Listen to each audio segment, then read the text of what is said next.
Hola, soy Luciana Narváez y esto es El Tiempo Entre Pantallas.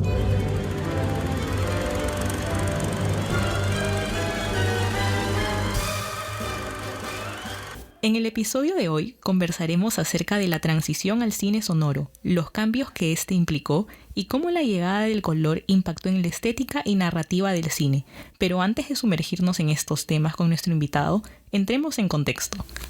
La era del cine mudo llegó a su fin con el desarrollo y la proliferación de películas sonoras conocidas como talkies, que revolucionaron la industria cinematográfica en Hollywood. La transición de las películas mudas a las sonoras trajo consigo una serie de desafíos técnicos y creativos para los cineastas, quienes debieron adaptarse al nuevo medio del sonido sincronizado. Esta transformación no solo alteró la forma en la que se contaban las historias en el cine, sino que también cambió la experiencia del espectador, brindando una mayor inmersión y realismo. Además, la llegada del Technicolor supuso otro hito significativo en la historia del cine, transformando la estética y el lenguaje visual de las películas al introducir el color. Esta innovación permitió a los cineastas explorar nuevas dimensiones creativas y ampliar las posibilidades narrativas, consolidando así una nueva era de expresión cinematográfica que perduraría hasta hoy en la industria. El día de hoy me encuentro con Martín Haro. Él es catedrático de la Universidad de Lima, realizador audiovisual y músico desde hace más de 25 años. Martín, muchas gracias por estar aquí hoy y compartir tu conocimiento para que podamos hablar de cine. Encantado de estar aquí. Siempre me gusta empezar el programa preguntándole a las personas cuál fue la película que te hizo enamorarte del cine. Me acuerdo haber visto un par de películas primero conociendo el cine, porque ya estaba en edad de que me lleven al cine, pero mi madre tuvo la grandiosa idea de llevarme a ver Star Wars. Star Wars en el cine. Yo vivíamos todos en La Victoria y fui a ver Star Wars en el cine más grande de Lima de entonces, que se llamaba el cine El Porvenir. Así donde es el mundialito El Porvenir. Ahí, ese era el cine más grande de Lima y vi Star Wars y yo salí pensando que estaba en una galaxia, ¿no? Y si ya nos remontamos un poco más a la época de la que vamos a hablar hoy día, que es esta transición al cine sonoro y a las películas a color, que digamos que es 1930, ¿cuál es la primera película que te aproximó a estos años, que recuerdes? De las películas antiguas, la primera que me impactó por toda la superproducción y me quedé prendado fue Lo que el viento se llevó. ¿Qué fue lo que te impactó más de esa película? La trama es un dramón, ¿no? O sea, es hiper romántica, impactante, muy bien actuada, pero no, yo no entendía, o sea, era interminable la película, era una maratón, así como Los 10 Mandamientos, una cosa así, pero con un drama de la vida, de la caída, el ascenso, la pobreza, la riqueza. Yo creo que es una gran película. Por lo menos mi primera impresión fue una obra maestra. Si nos remontamos estos años, justo en el episodio anterior conversábamos de la era del cine mudo y cómo estos últimos años estuvo cambiando porque apareció la llegada del sonido y aparecen lo que se conoce en la industria como los talkies. ¿Qué puedes comentarnos acerca de los talkies? Bueno, como todo cambio tecnológico que afecta la historia, la tecnología muchas veces rompe con un molde establecido y genera un cambio en las personas, en la forma de apreciar el arte y también muchas veces en la forma de pensar. Entonces, la aparición del cine sonoro, evidentemente, tendríamos que ponernos en esa época. Debe haber sido un impacto como que hoy día, no sé, pues de pronto te digan, ya no vamos a usar celulares, todo es por la mente, ¿no? Y tú dices, ¿de qué están hablando? Y la gente, no, pero yo tengo no, ya no van a funcionar. Entonces, de pronto que la imagen era todo, ahora la imagen sonaba. Y eso definitivamente tenía que resultar para algunos un choque, incluso una molestia, porque yo me acuerdo que he leído que ha habido críticas. La gente dijeron, destruyeron el cine porque ¿para qué lo hacen hablar? Sí, de hecho, estuve yo también leyendo y vi que en las primeras proyecciones hubo el problema de que el sonido no era sincronizado con la imagen y la gente le tiraba tomates a la pantalla porque se veía terrible todo. Pero lógico, y aún funcionando un poco, ya los problemas que imagino deben ser interminables en esa época de tratar de que funcione, pero la primera impresión es la misma impresión que tuvieron cuando veían el tren de los hermanos Lumière que se aproximaba hacia ellos y creían que se iba a salir por la pantalla. Es la estructura estructura mental no estaba preparada para eso. Y tampoco estaban preparados para que de pronto lo que habla se escuche. ¡Wow! Un salto histórico, ¿no? A mí lo que me encanta de esta historia es que la primera película que es considerada como un Sookie es The Jazz Singer, de Al Johnson. Y la primera frase que se dijo en el cine, esta frase conocidísima de todavía no han escuchado nada, ¿no? Creo que es una cuestión hasta romántica incluso de todo lo que iba a venir a partir de esa época y cómo los hermanos Warner, porque es una película de Warner Brothers, y el productor en especial era Sam Warner, que era el hermano mayor, fueron los que lograron incluir, ¿no?, el sonido sincronizado a las películas. Claro. Y además este actor Al Johnson, además que actúa, canta y baila, y es un espectáculo aparte, ¿no? O sea, dentro de la trama, el cantor de jazz también tiene algunas partes mudas, pero el momento que ya se sincronizó y se veía lo que decía, debe ser uno de los hitos más grandes también para el espectador, no importa de qué cultura, de qué país.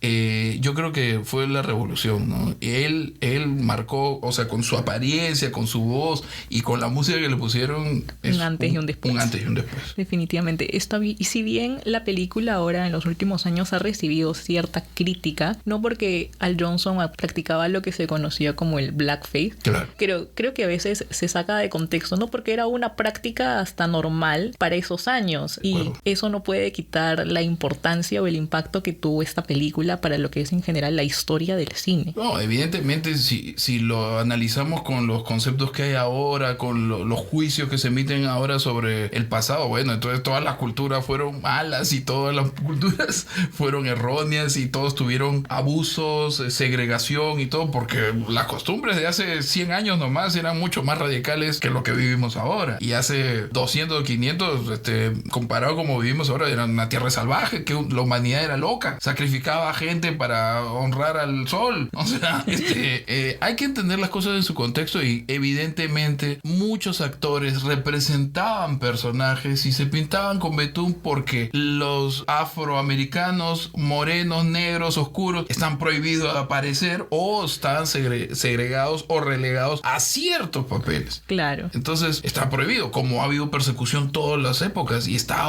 muy mal, ¿no? Pero ¿qué hacemos? Es una estructura mental que se ha tenido que ir bajando, disminuyendo y condenando ya con el tiempo. Felizmente ya no, hoy en día nadie se le ocurriría hacer el 14 ya. Efectivamente. Ahora, otra parte que a mí me parece interesante también de la llegada al sonido es que si bien hubo un cambio radical en muchos actores, creo que la película que nos ayuda a relacionar esto para que la gente pueda entrar en contexto es Cantando bajo la lluvia, ¿no? Porque es esa película que trata de este cambio y cómo un montón de actores que eran súper famosos en la era del cine mudo de la que conversamos en el episodio anterior, claro, no lograron adaptarse a este salto. Exacto. El Singing in the Rain es una de las películas más hermosas, maravillosas que yo he visto, y no solamente por el dancing de Gene Kelly, que con el paraguas y la mítica escena del bailando en la lluvia. No es eso solamente. Este trío de protagonistas con Debbie Reynolds, la mamá de Carrie Fisher. Exacto.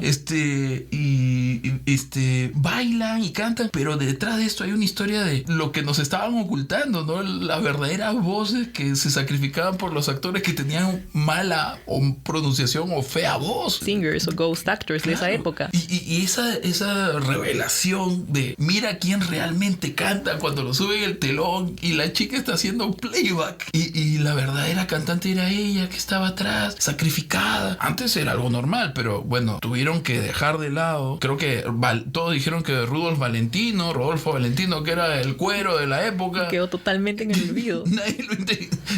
Todo el mundo, las mujeres se suicidaban por él hasta que dijo, tiene que hablar. Lo siento, habla horrible, tiene fea voz. Fue una condena para todos. Como dicen, talento de la radio, ¿no? O sea, linda voz, pero es lo contrario. No tenían la necesidad de hablar bien ni tener buena voz porque nadie los iba a escuchar. Y de pronto, lo contrario. Eso también es un gran salto más alto en la historia. Pero creo que también abre la puerta a nuevas estrellas, porque justo estaba leyendo que al hacer esta transición entonces se tuvieron que concentrar mucho en los actores de teatro, que eran los que tenían esta habilidad de proyectar sus voces, ¿no? Y todo este tema. Y salen artistas que, bueno, son reconocidos hasta hoy en día como Bette Davis, Spencer Tracy. Los actores del cine de oro, ¿no? Claro. De la época de oro de Hollywood. Claro. Y además ahí se reconoce el talento interpretativo en todo el verdadero sentido de la palabra. O sea, no solamente tiene una figura imponente, una imagen que transmitir, sino tiene una voz envolvente, ¿no? Es una cosa impactante en conjunto, no solamente la imagen, pero además eso hay que inscribirlo además en este experimento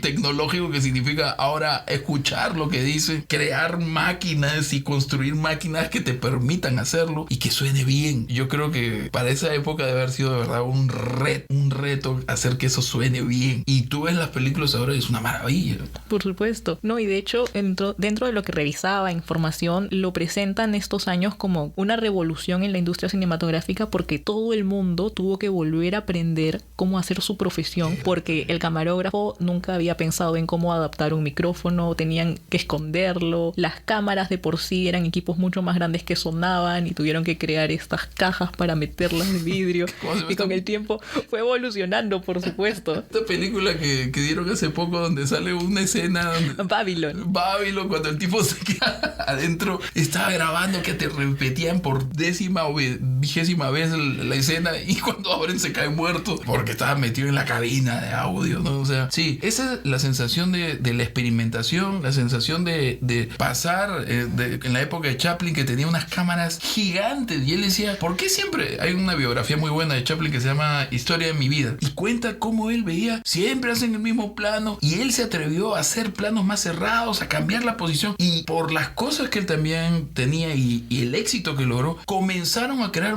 cámaras más pequeñas y arriesgarse más allá de la calidad de la imagen a que pudiera ser más móvil porque él tenía otras ideas revolucionarias. Junto con sus amigos dijeron, vamos a hacer esto y esto y esto. Y no se podía, porque mover una cámara no es como ahora que un celular. No, mover una cámara es un aparato que pesaba 20 kilos. Y todo eso fue cambiando. Y a nivel sonoro también los equipos eran gigantes, pesados, complicados.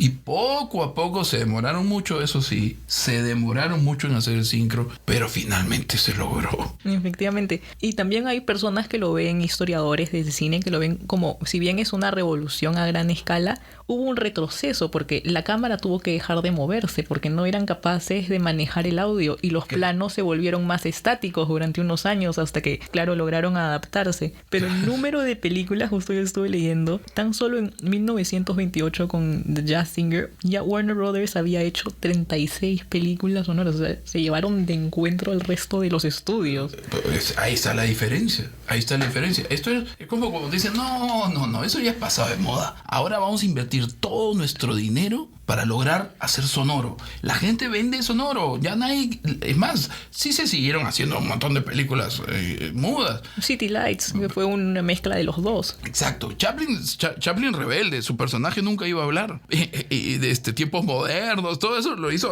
así imposible. Por eso cuando hace sus propias películas, él hace hablar a su personaje, pero es otro personaje, el tipo del bombín y el bastón, nunca habló, nunca iba a hablar. Él dijo, el vagabundo nunca va a hablar, así sea la película sonoras, porque así nació y así morirá. Pero volviendo a las otras películas, hacer eso implicó una gran inversión de dinero y una gran inversión en tecnología que yo creo que desde esa época no ha parado, no se ha detenido. Yo justo había leído que los hermanos Warner hipotecaron su casa para poder hacer The Jazz Singer y las personas o su familia ahora los presenta como apostadores, ¿no? Porque definitivamente el hipotecar tu casa por un proyecto que no sabías si iba a funcionar o no en ese momento, claro, la película funcionó y salió bien y fue un éxito rotundo a nivel mundial, ¿no? Que muchos dicen que la diferencia entre el cine de la industria y el cine independiente de guerrilla es que los estudios invierten millones y no tiene un problema en gastar, y el independiente es independiente porque dona parte de su cuerpo, empeña su casa, termina endeudado y hace su película y probablemente pierda buenos años de su vida haciéndolo. Pero, por ejemplo, toda esta inversión fue para desarrollar lo que, bueno, en esos años fue conocido como el Vitaphone, en inglés el Vitafono. Esa máquina es una máquina infernal. Que bueno, para las personas que no conozcan, era esta técnica para poder poner sonido e imagen juntos, y el sonido era grabado en un disco. Exacto. O sea, de ahí pensando, ahora la gente compra vinilos para divertirse, escuchar el sonido vintage, ¿no? O moderno de los platos, ¿no? De los discos de vinilo, pero en esa época era la única forma, vamos a decir, el mejor soporte para registrar. Yo no me imagino en un set de grabación de Hollywood tienes un micro para grabar un disco, otro micro para grabar otro disco, y puedes mezclar eso. ¡Wow! Y no habían cintas magnetofónicas en esa época. Todo era sincronizar, que todos giren al mismo tiempo y suenen al mismo tiempo. Esto es algo impensable para ahora, pero volvemos a la experimentación y después ya se logró hacer un sincro más ordenado, pero aún así creo que si no me equivoco, la primera película con sonido directo recién se hace en el año 60. Sí. Que es de Jean Rouge, la Chronique de un été, Crónica de un verano, que es un documental. No, es un documental francés que ganó el Festival de Cannes. Y esa es la primera película que tiene una grabadora que corre al mismo tiempo y el sonido es directo. El resto era una locura. Es la única que. O sea, pero han pasado 60, del año 60, o sea. Unos 30 años, 30 más o menos. años después, para que tenga. Ahora dicen que graba con tu celular el sonido. Eso es ahora, pero sufrieron para llegar a ese punto. Definitivamente también hay una evolución en todo lo que involucra la trama, ¿no? Porque yo leía que de pronto ya pasaste a tener sonido, pasaste a tener líneas, y tuvo que crearse una nueva generación de guionistas con la capacidad de crear diálogo e historias interesantes para todos estos personajes, y los personajes por ende también se complican, ¿no? Es un reto actoral, es un reto creativo para todos los técnicos, es un reto actoral para todos los intérpretes, es un reto además visual, porque antes las cámaras eran grandes, los planos eran un poco complicados de acercar, no podías cambiar a cada rato el lente, y todo eso se fue achicando y haciendo más móvil, y entonces tenías nuevos problemas también. ¿Cómo grabas? Mejor dicho, grabas una voz, perfecto, y si grabas, mueves un poco el micro, comienza a sonar un ambiente gigante, ecos, wow, o sea, ¿cómo controlar el sonido? Ese es un reto que hasta ahora cualquier sonista tiene. Es un reto de que salga el sonido limpio. Y ahí, por más que guarde silencio, los micros captan todo.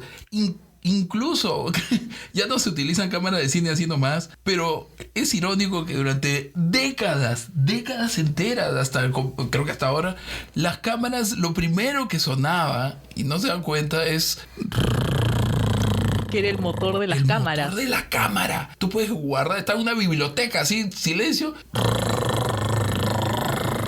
Y es un sonido. Vendían las nuevas cámaras, eran las cámaras blindadas. No va a sonar nada, mentira. Le tiran chaleco. Yo hablo con un montón de sonidistas, te ponían chaleco, lo llenaban de imanes, le ponían abrigos, colchas, porque es imposible, no podían silenciarlo. Pero ahí está, pues poco a poco fue mejorando y se hicieron cámaras que eran totalmente insonoras.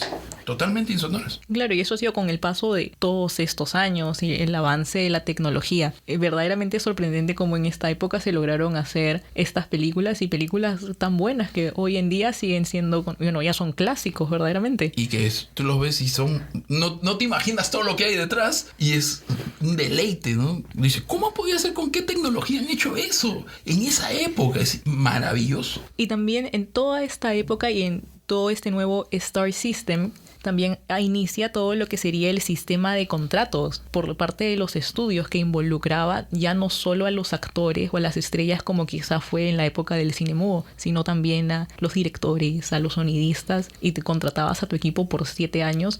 Y creo que en realidad, bueno, mejor para la gente de esa época porque te asegurabas trabajo de cierta forma en una industria que es bastante volátil. Claro. Pero verdaderamente también ayudó al que sea un desarrollo constante. Me ha hecho acordar esta película famosa, clásico, se llama Casablanca.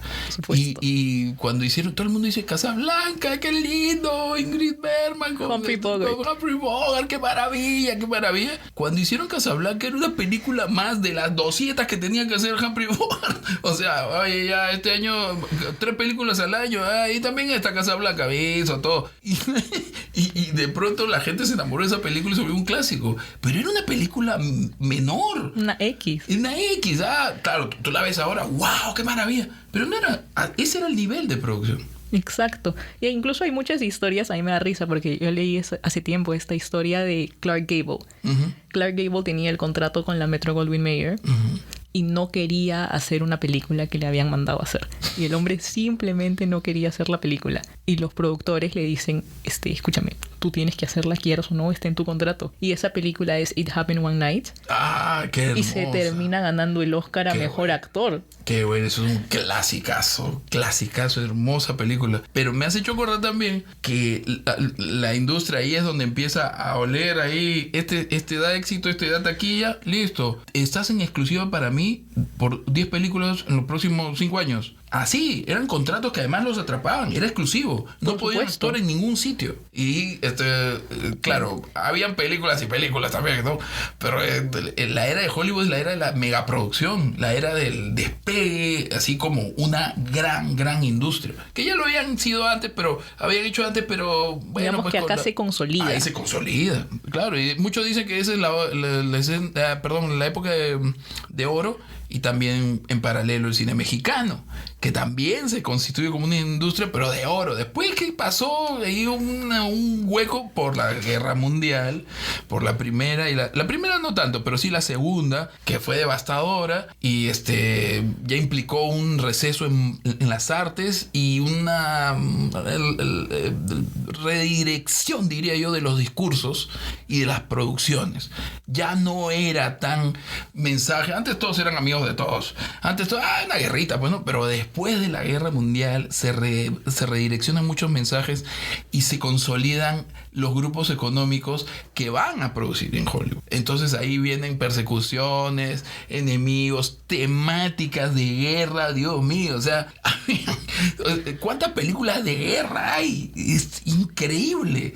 Es una colección, buena, mala, regulares, tienen una colección de ¿por qué? Porque era un mensaje durante la guerra y sobre todo después de la guerra para levantar la imagen del país. Estaba destruido, el país había perdido mucha gente, etcétera. Entonces la industria hollywoodiense también hace un esfuerzo por ese lado. ¿Y para qué más? La tecnología. O sea, la tecnología está ahí nuevamente, ya no solo al servicio de la guerra, sino para reforzar Hollywood. Exacto. Incluso también, hubo una para en todos estos años en Hollywood porque muchas de las estrellas tuvieron que ir a la guerra. Exacto. Fueron convocados. Claro, hay un actor, Leslie Howard, creo que es el actor de Hollywood, es un actor inglés que estaba en Lo que el viento se llevó. Estaban grabando Lo que el viento se llevó cuando se declara la Segunda Guerra Mundial, ¿no? Claro, y el hombre... Él se va a la guerra. Tiene que irse a la guerra y para producción, la producción de Lo que el viento se llevó también es una historia que podríamos hacer un episodio solo de esa película. Wow, ese loco se llama David O. Selznick. Con Selznick. Y tenía como 3 directores, al final le pidió uno. No, es una cosa de loco. Pero bueno, es que mira el resultado. Era una obra clásica que todo el mundo decía, se tiene que hacer en cine. Y qué curioso que... Y bueno, esto está dentro de las anécdotas que la actriz principal... Vivian Leigh. Fue rechazada por la gente inicialmente cuando dijeron que iba a ser la protagonista porque era inglesa. Claro. O sea, ¿cómo va a ser una inglesa? ¿Cómo va a protagonizar ¿cómo va a ser Scarlett una inglesa, no? Y al final las convenció a todos, ¿no? A mí me gusta mucho una frase que escuché viendo un documental de cómo se hizo Lo que el viento se llevó, uh-huh. Que la termina aceptando el público porque dice, mejor una inglesa que una yankee. Claro, y ahí volviendo a los temas del sonido, hay veces el entrenamiento de la actriz. Tenía un coach, ¿cómo se dice? Un coach de lenguaje, de acento, que le dio el acento sureño. No solamente es el inglés, el acento sureño. Y antiguo, ¿no? Porque están recreando la guerra civil. Exacto. Y Vivian Leigh gana el Oscar por supuesto. Sí, así es. Ahí está, un gran talento que si usted estuviera en el cine mudo no se hubiera podido escuchar. Y esta película, una de las razones por la que está dentro de todas las listas de las mejores películas de la historia es también por el impacto que tuvo en el público y también por la magnitud, ¿no? Es una de las películas que usó la técnica del Technicolor, es una de las primeras, junto quizás con El Mago de Oz, que puede ser la más recordada. Claro, El Mago de Oz también se adelantó a su época, esa es una mega superproducción, pero que evidentemente demuestra hacia dónde apuntaba la industria, ¿no? Pero lo que el viento se llevó, yo no sé, creo que es una clase de producción en todos sus rubros. Definitivamente. Es un hito en la historia técnico, no sé, de dirección de arte, de actuación, y ese final, ¿no? Creo que es una de las frases más famosas del cine. Y implica muchas cosas más, ¿no? Porque justo estamos hablando en este episodio del desarrollo de la tecnología y, digamos, este paso entre el sonido y también el color que llega al cine. Claro. Y entra en juego también todo lo que sería arte, porque ya tienes que tomar en consideración paletas de colores, set y combinación y cómo se va a ver frente a cámara y realizar pruebas de vestuario, que tal vez era algo a lo que no le prestaban tanta atención antes porque no era una posibilidad. Es que el Technicolor evidentemente representa un salto tecnológico, y lo que el viento se llevó, claro, ya se habían hecho experimentos con el color de inicio de siglo, pero antes se pintaba a mano. Claro, se coloreaba frame por frame. Claro, pero ahí ves cómo se consolida este sistema, que lo que hacía básicamente era dividir los colores. Se grababa con 3 lentes especiales de rojo, verde y azul, y después era pasado a uno solo. A uno solo, se sumaban, ¿no? Como los colores básicos para recrear los otros colores, y es un deleite, pero es la suma de muchos esfuerzos que ya se hacían desde décadas anteriores. Claro, como todos los inventos, pero qué suerte, tú ves una copia restaurada, evidentemente, de lo que el viento se llevó. Colores maravillosos. ¿Y cómo no ver esos colores? O sea, imagínate ver eso en blanco y negro, debe ser impactante, pero a color es un perderte ese sunset con Scarlett O'Hara. Claro. No hubiese sido lo mismo. Y esas toneladas de vestuario, esos paisajes, no. O sea, es maravilloso que justo la tecnología haya llegado para reforzar ese tipo de producción. Ahora, muchas personas relacionan el Technicolor, la primera película Technicolor, como comentamos, con El Mago de Oz, pero yo revisando, justo me pareció muy curioso. De hecho, fue una película de Walt Disney que era Flowers and Trees, que era una película animada. Esa sí no me acordaba, de verdad, pero El Mago de Oz sí. Pero el Mago de Oz en blanco y negro no lo vería, no creo que me causaría tanta locura como verlo a color. Y definitivamente El Mago de Oz, con esta representación, ¿no?, de Dorothy cruzando la puerta, yo lo comprendí y estuve leyendo que en realidad es una especie de analogía a lo que va a ser la relación que vamos a tener todos como espectadores con lo que va a ser el cine a color, porque no es solo que de pronto vemos todo en colores, sino es entrar a un nuevo mundo, literalmente. Totalmente. Es muy simbólico ese paso ¿cómo se llama el pequeñito? ¿Totó?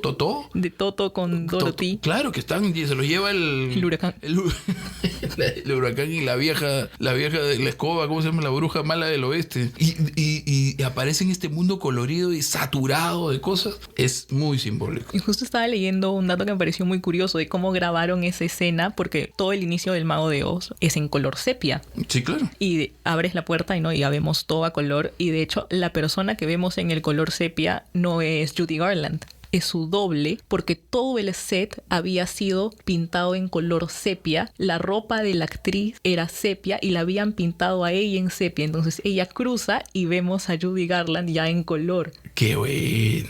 ¡Qué bueno! Es un efecto, claro, el doble nos creó la fantasía. Digamos que es un efecto práctico, ¿no? Totalmente, porque no había la tecnología, creo, o sí, pero no creo que haya la tecnología. Vamos a producir esto en sepia y después lo viramos, pero es un efecto óptico muy bueno. Y bueno, ya para ir cerrando este episodio de hoy, digamos que si podrías ayudarme a cerrar ciertas conclusiones de todo lo que hemos conversado, ¿qué es lo que más resaltas de todos estos años y todo este desarrollo que hubo en la industria. Yo creo que como reflexión final me quedo con el cambio constante de la tecnología, con la influencia que tiene la tecnología en la percepción humana, con la asignación de recursos y creatividad que acompaña estos cambios.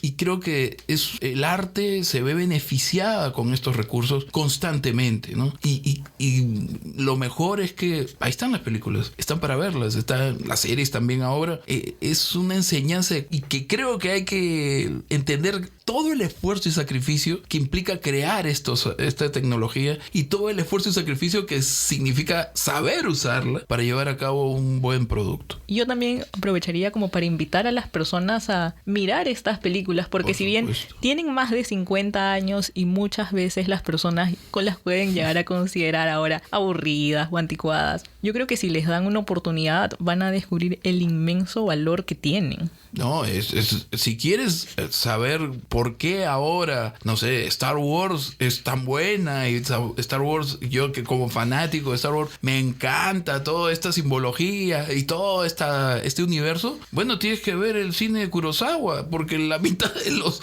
duelos de los Jedi son copy-paste de las películas de Kurosawa. Los Jedi son samuráis, tal cual. O sea, y no sé, pues ver el cine de David Lynch, Lawrence de Arabia, cuando está caminando Lawrence de Arabia, está caminando ahí en Valladolid, no, esta ciudad española, este patio gigante, copy-paste, está en la amenaza fantasma, creo, es igualito. ¿Por qué? Porque se crearon los modelos, las imágenes icónicas que aquí 20 años y 50 años y 100 años después se van a seguir usando. Porque ahí está la riqueza del cine, en darte imágenes conmovedoras, imágenes impactantes, imágenes que no te vas a olvidar. Y de eso se alimenta y se retroalimentan los nuevos realizadores. Qué mejor forma de terminar este episodio, Martín, que con esta reflexión. Muchísimas gracias por haber estado aquí con nosotros hoy día. Ha sido un gusto poder conversar contigo. Esto ha sido todo por hoy y hasta la próxima.